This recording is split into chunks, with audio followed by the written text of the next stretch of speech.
Hello students, आज के lecture में हम the old man and the sea को कंटिन्यू करते हुए उसके जो मैन कैरेक्टर्स हैं उनको डिस्कस करेंगे। फर्स्ट वन है Santiago. The old man of the novella's title. Santiago is a Cuban fisherman who has had an extended run of bad luck.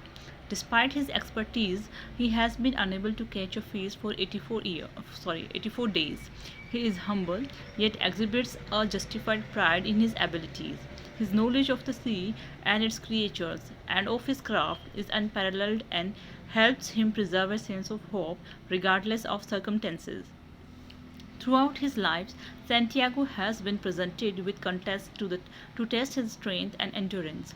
The marlin with which he struggles for 3 days represent his greatest challenge. Paradoxically, although Santiago ultimately loses the fish, the marlin is also his greatest victory. Santiago इस novella का जो protagonist है उसका नाम है Santiago. वो एक बूढ़ा आदमी है और फिशरमैन है जिसका जो अभी जो जिस नोवेल में जो टाइम बताया जा रहा था वो उसका बैड लक चल रहा था कि 84 डेज़ के बावजूद 84 डेज़ उसके खाली गए थे कि एक भी फिश उसने बड़ी कोई मछली पकड़ी नहीं गई थी। वो काफ़ी हम्बल था और फिर भी हम्बल था, साथ साथ में उसका जो अपने जो फिशिंग जो उसका कैरियर था या फिर उसमें बहुत ज़्यादा उसका वो बहुत ज़्यादा निपुण था उसके अंदर। और इसमें उसने एक बहुत बड़ी मछली पकड़ी थी इस नोवेला में जिसका नाम मार्लिन होता है।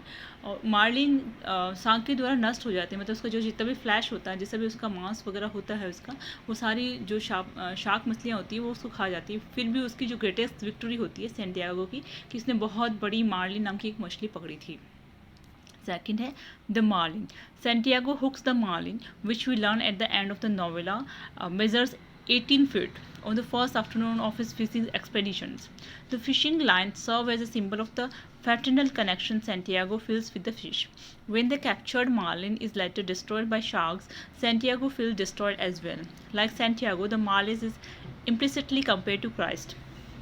मार्लिन को इस नोवेला में क्राइस्ट से कंपेयर किया गया है। और मार्लिन जब पकड़ी गई थी मछली, उसकी जो लेंथ होती वो 18 फीट नापी गई थी।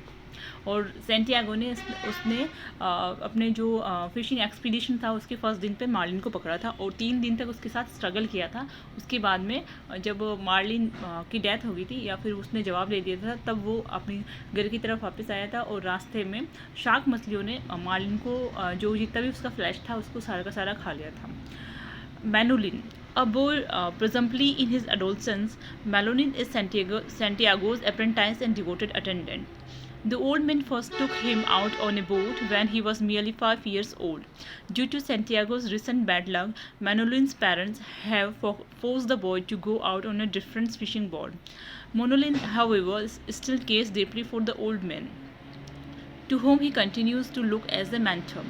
His love for Santiago is unmistakable as the two discuss baseball and as well the young boy recruits help for the villagers to improve the old man's improvised condition. और जो मैनोलिन है वो इसका जो old man the fisherman Santiago उसका apprentice था। साथ साथ में उसके साथ जब वो 5 साल का था तब फर्स्ट टाइम वो सैंटियागो के साथ फिशिंग के लिए गया था। और क्योंकि सैंटियागो का बैड लक चल रहा था इसलिए उसके जो पेरेंट्स थे मैनोलिन के उन्होंने उसको उसके अंडर से हटा के दूसरे फिशिंग बोट पे भेज दिया था ताकि वो कुछ अर्न करके लाए, अर्निंग के लिए दूसरी बोट पे भेज दिया था। पर मैनोलिन फिर भी ओल्ड मैन की यानी सैंटियागो की बहुत ज़्यादा केयर करता था, उसके लिए कई बार खाना भी लाता था और वो दोनों बैठ के काफ़ी बातें करते थे, स्पेशली बेसबॉल को डिस्कस करते थे। Next one is Joe Digmaggio.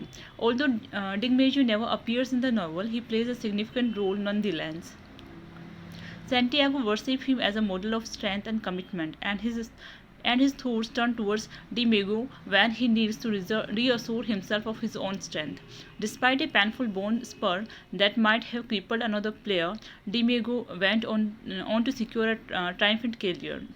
He was a center fielder of the New York Yankees for 1936 to 1951, and often considered the best all-round player even at that position. डिमियागो एक baseball player थे जो कि इस novel में कभी appear नहीं होते, पर उसके बारे में काफ़ी ज़्यादा डिस्कस किया करते थे सैंटियागो और मैनोलिन।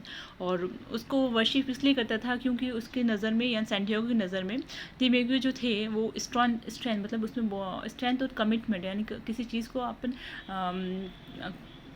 किसी चीज़ के लिए उसने कमिट कर दिया तो फिर उसको वो किसी भी हद तक जा सकता था उस चीज़ के लिए। तो उसका वो एक मॉडल के रूप में थे इन दोनों चीज़ों के लिए। और इसमें यही बताया था कि वो बहुत अच्छे प्लेयर थे 1960 से लेकर 1951 तक। इसके अलावा 2 कैरेक्टर्स और भी थे जैसे पेरिको और मार्टिन, जो कि जिसके बारे में इस नॉवल में बात हुई थी पर वो कभी भी इसमें अपीयर नहीं हुए थे इस नॉवल के अंदर। मतलब उसके बारे में सिर्फ थर्ड पॉइंट ऑफ पर्सन के या सेकंड पॉइंट ऑफ व्यू के द्वारा बात होती थी, वो खुद अपीयर नहीं होकर आए थे इस नॉवल में। तो आज के लेक्चर में हमने the old man and the sea के जो मैन कैरेक्टर्स हैं उनको डिस्कस किया था। Thank you.